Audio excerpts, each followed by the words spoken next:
So last year we have studied about isomerism. Isomerism of organic compounds. The isomers of organic compounds are mainly classified into two. What are isomers? Isomers are compounds which are having same molecular formula but different structural formula. And isomers are mainly two types. They are structural isomers and stereoisomers. And stereoisomerism we can again classify into two types. They are geometrical isomerism and optical isomerism. Up to geometrical, that is cis-trans isomerism, we have studied last year. Now we are coming into this optical isomerism. Now, what is optical isomerism? Certain compounds when they are made into aqueous solution and shown to a polarimeter, they show optical activity. Now, what is optical activity? See, when a plane polarized light means a light plane polarized monochromatic light. Monochromatic light ray means a light ray which has only one wavelength. And plane polarized means in which the particles vibrate only in a single direction. That is called a plane polarized light. Now, usually the white light which is coming, it is the particles will be vibrating in different directions. Now when it is passed through a Nicol prism, it will become a plane polarized one. All particles will vibrate in a single direction. When such a plane polarized light is passed through solutions of certain substances, they will rotate the plane of vibration, that is called the plane of polarization, either towards right or left. They will turn this direction of the light, of the plane polarized light, either towards the right or left. If the compound is turning it towards right, such compounds are called dextrorotatory.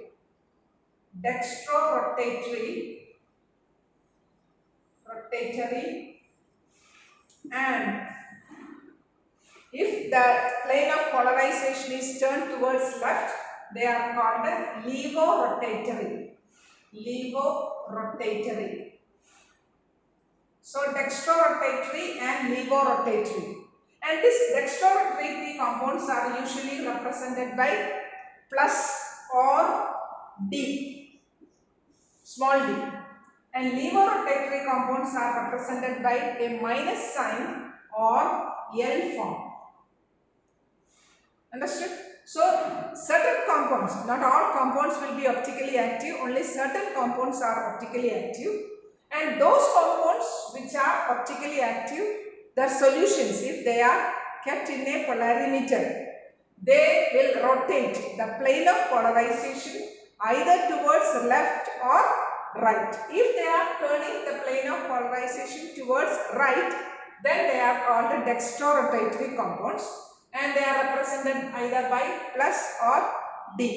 And sometimes they will be rotating it towards left, then they will be calling minus or D form. Understood? Such compounds are called optically active compounds. Now, what are optically now why certain compounds alone are optically active? See, when a compound contains an asymmetric center, if a compound contains an asymmetric center, then it can be optically active. Now, what is an asymmetric center? An asymmetric center is a carbon atom in a compound which is connected to 4 different groups. So suppose you take methane. Methane is CH4. All the atoms connected to carbon atoms are hydrogen. So all are same groups. So such a compound this carbon cannot be an asymmetric center. But you see CH3,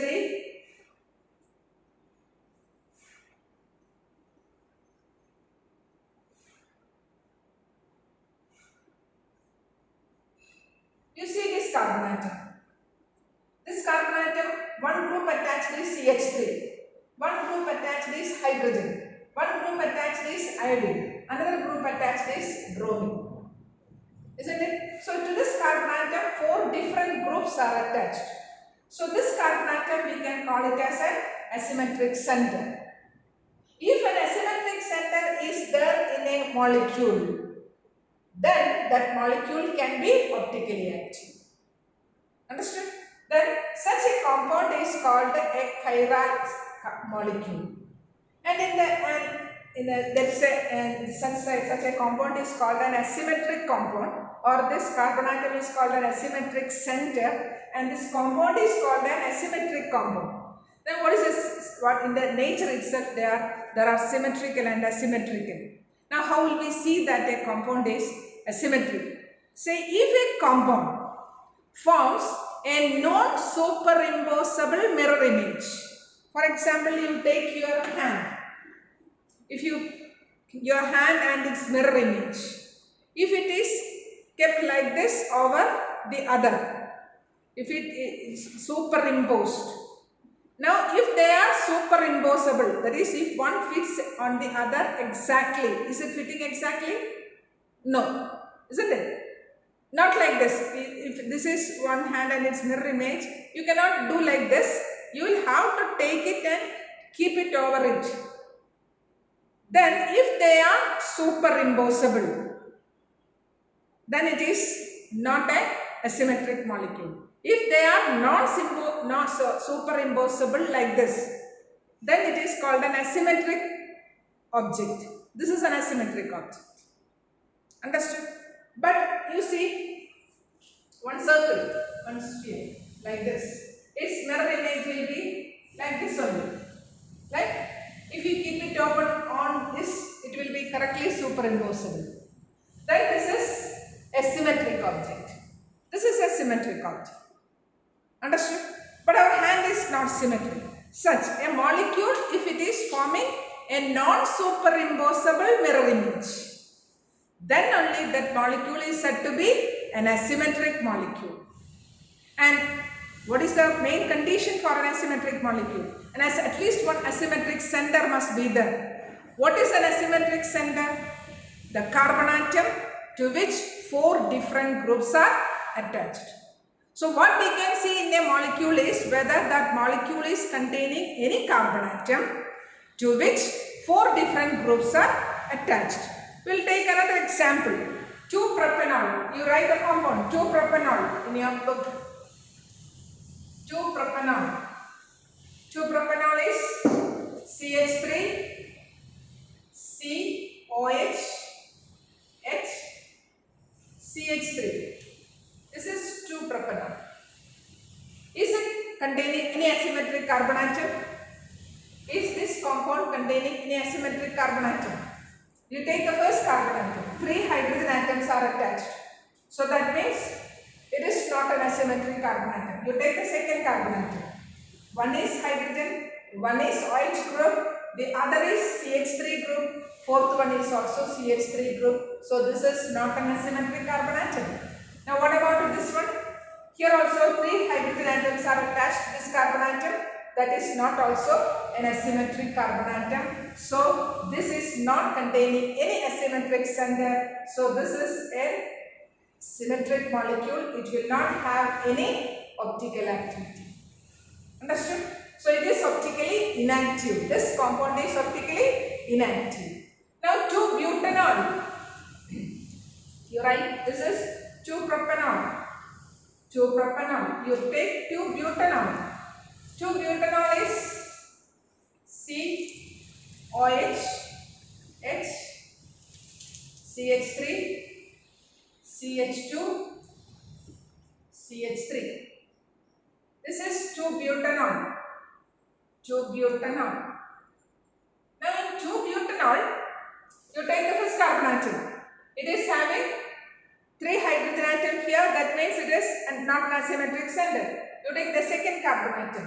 One is hydrogen, one is OH group, one is a methyl group, and another is an ethyl group. 4 different groups are attached. So this carbon atom is an asymmetric carbon atom. Now you take this one, 2 hydrogen atoms, not an asymmetric carbon atom, and the fourth carbon atom is not also an asymmetric carbon atom, only one asymmetric center. And this, but since at least one asymmetric center is there, this molecule is optically active. And this molecule will form a non-superimposable mirror image. This 2-butanol will form a non-superimposable mirror image.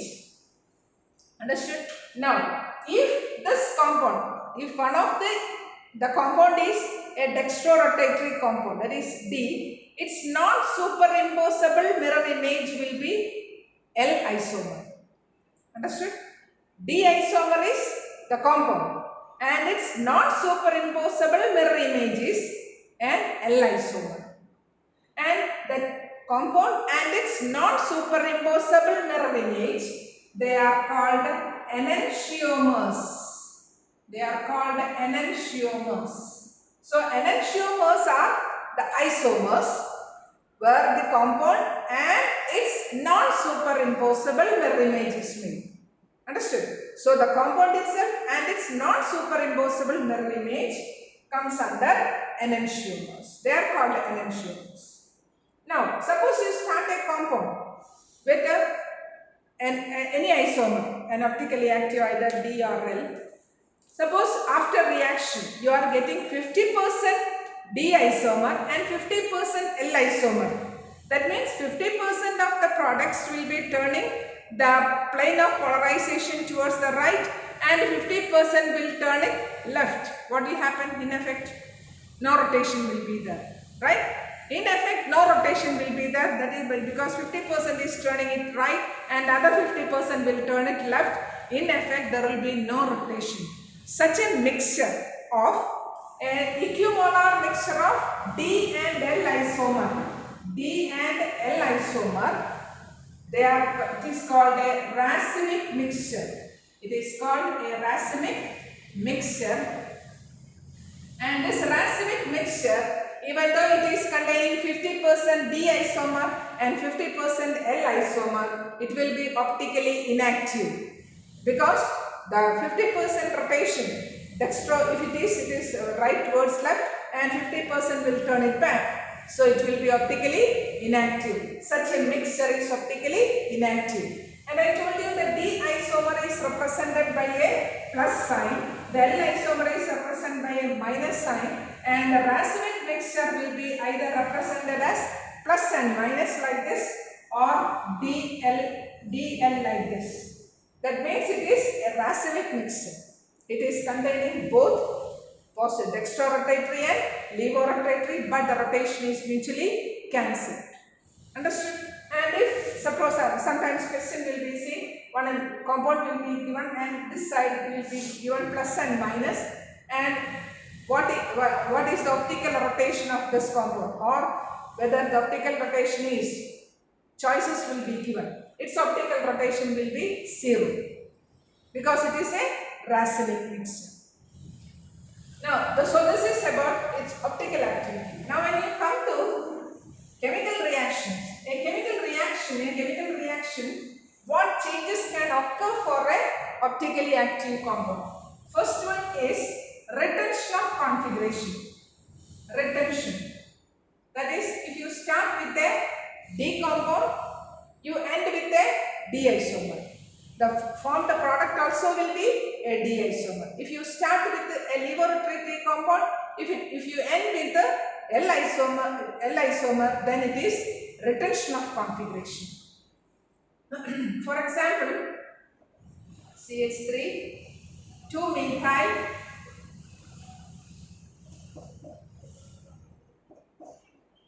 CH2, CH3.